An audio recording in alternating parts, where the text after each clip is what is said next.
जय श्री विष्णु, आप सभी को स्वागत है हमारे ऑन द वे चैनल में। उम्मीद है कि आप सब ठीक होंगे। श्री जी की कृपा आप सब पर बनी रहे। आइए हम अपने इस महान पाठ के अध्याय नंबर 99 आज का रहेगा, उसकी उसको आज हम पढ़ेंगे। हमने अभी तक 98 कंप्लीट मतलब पढ़ लिए हैं। आज हम 99 पढ़ेंगे। तो चलिए श्री जी का नाम लेकर हम आगे इसमें जो दी हुई स्तुति है उसको करते हैं। उसके बाद फिर हम अपने अध्याय की ओर बढ़ेंगे। तो आइए हमारे साथ आप भी स्तुति करें। तुमेव माता च पिता तुमेव तुमेव बंधु च सखा तुमेव तुमेव विद्या द्रढ़ तुमेव तुमेव सर्वं देव देव। जय श्री हरि। जय श्री हरि। तो आइए हम अपने अध्याय की तरफ चलते हैं और जानते हैं उसका नाम क्या है। आज के अध्याय का नाम है अखंड द्वादशी व्रत और नंबर है 99 मतलब 99। तो आज हम अखंड द्वादशी व्रत के बारे में जानेंगे। ठीक है, और आज हम उसमें पढ़ेंगे कि अखंड द्वादशी व्रत क्या है।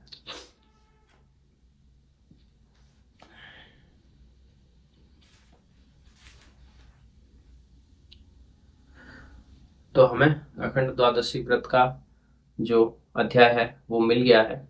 आइए हम सब मिलके श्री का नाम लेके हम अपने अध्याय की ओर मतलब अध्याय को आरंभ करते हैं। आप ध्यान लगा के सुने।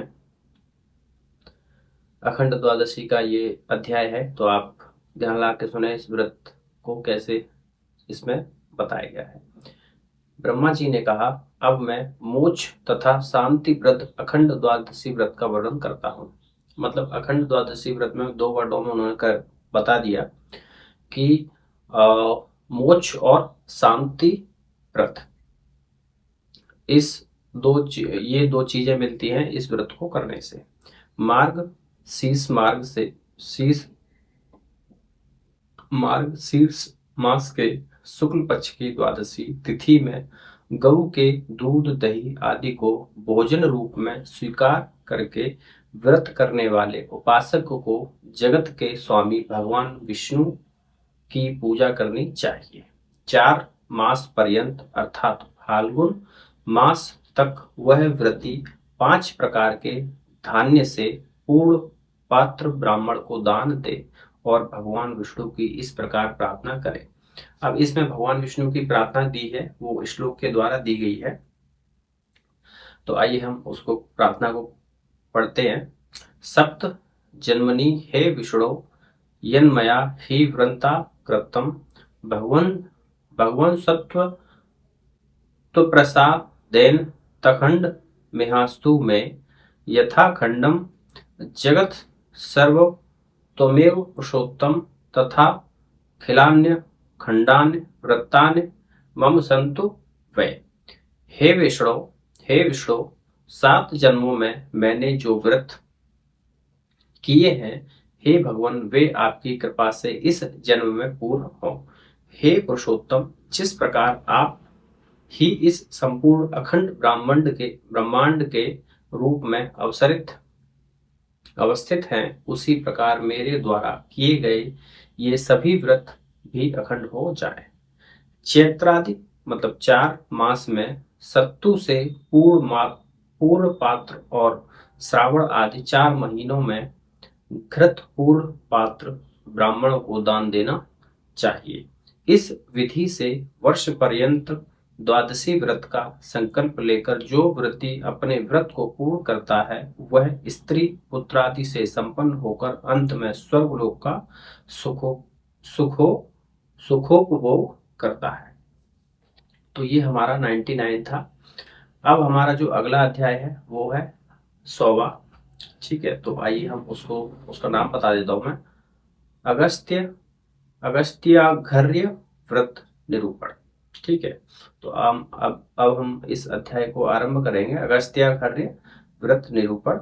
ब्रह्मा जी ने पुनः कहा, हे मुने मुक्ति माफ कीजिए, हे मुने भुक्ति मुक्ति प्रदान करने वाले अगस्त्याघर्य व्रत को कहता हूँ।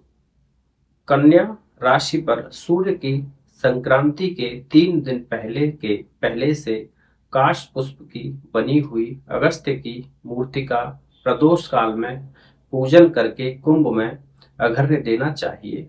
रात्रि जागरण और उपवास करके दधि अक्षत और फल रूप पुष्प से पूजा करके 5 वर्ण से युक्त सोने चांदी से संभवित सप्त धान्य से भरे पात्र को दही और चंदन से रंजित कर अगस्त्य खनमान इस मंत्र से अगस्त्य को अर्घ्य प्रदान करें। इसके बाद इस मंत्र से उन्हें नमस्कार करना चाहिए। अब इसमें जो मंत्र दिया है उसको हम करेंगे।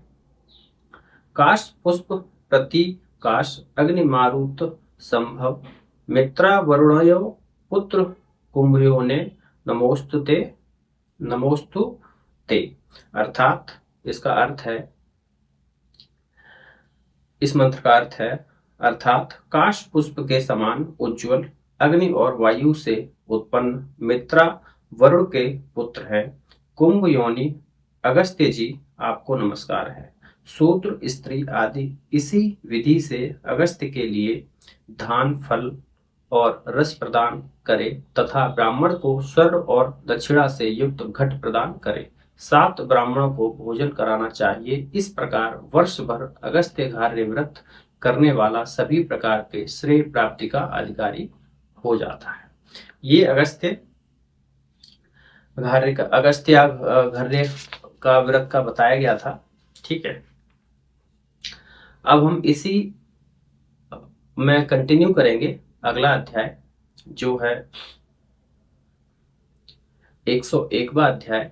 ठीक है, जो है 101वां अध्याय, उसका नाम मैं आपको बता देता हूँ, रंभा तृतीया व्रत। ठीक है, रंभा तृतीया व्रत। तो आइए जानते हैं रंभा तृतीया व्रत के बारे में।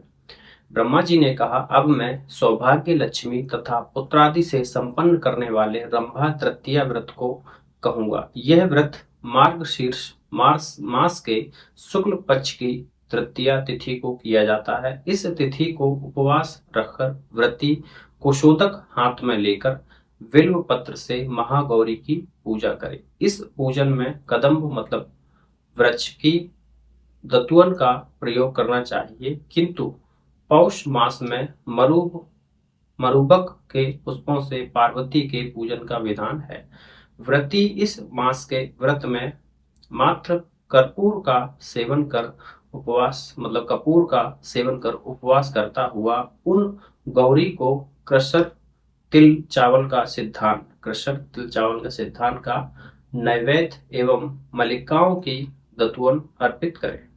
माघ मास में व्रत के दिन घृत पान कर उपवास करते हुए व्रती को कलहार पुष्प श्वेत कमल मतलब से सुभद्रा देवी की पूजा करके उन्हें मंड का नैवेद्य समर्पित करना चाहिए।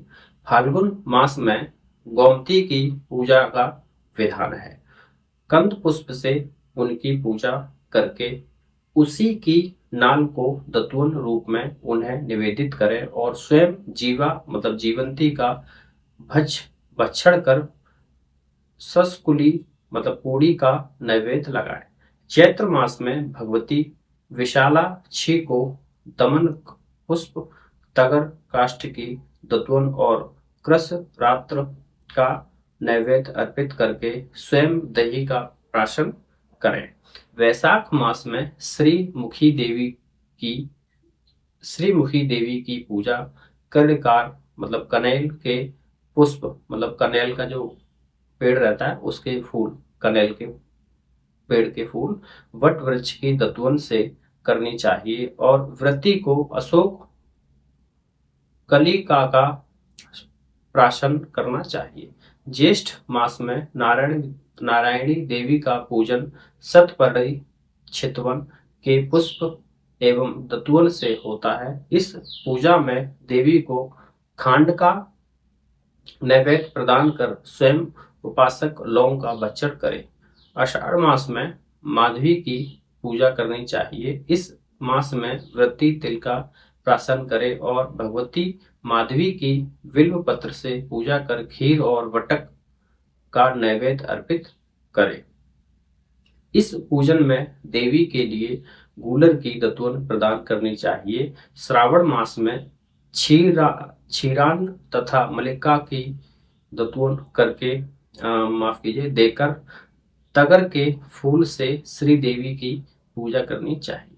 भाद्रपद मास में सिंघाड़े का आहार कर व्रती को उत्तमा देवी के लिए गुड़ का नैवेद्य अर्पित करके पद्म पुष्पों से पूजा करनी चाहिए। अश्विन मास में राजपुत्री का पूजन जपा पुष्प से करके उन्हें जीरे से सुवासित अन्न का नैवेद्य अर्पित कर रात्रि में प्राशन करना चाहिए। कार्तिक मास में पद्मजा देवी का जाति नामक पुष्प एवं कृष्णान्न के नैवेद्य से पूजन होता है और उपासक को पंचगव्य का प्राशन करना चाहिए।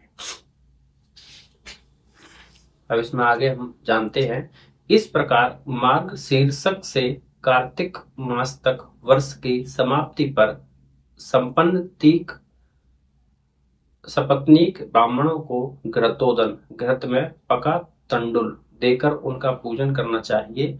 उसके बाद पार्वती और शिव की गुड़ आदि से बने नैवेद्य वस्त्र छत्र और सुवर्ण आदि से पूजा करके गीत विद्यादि से रात्रि जागरण करते हुए प्रातः गौ आदि का दान देना चाहिए। ऐसा करने से व्रती को सब कुछ प्राप्त हो जाता है। तो ये हमारा 101वां अध्याय था जो समाप्त हो गया है। अब हमारा जो अगला अध्याय है वो है 102, ठीक है, जिसका नाम मैं इसी वीडियो में बता देता हूँ, लेकिन हम पढ़ेंगे उसको अगली वीडियो में। वो भी व्रत का ही अध्याय है, ठीक है। तो अभी हम जो अध्याय इन दिनों पढ़ रहे हैं वो व्रतों के बारे में है। तो उसका नाम बता देता हूं मैं।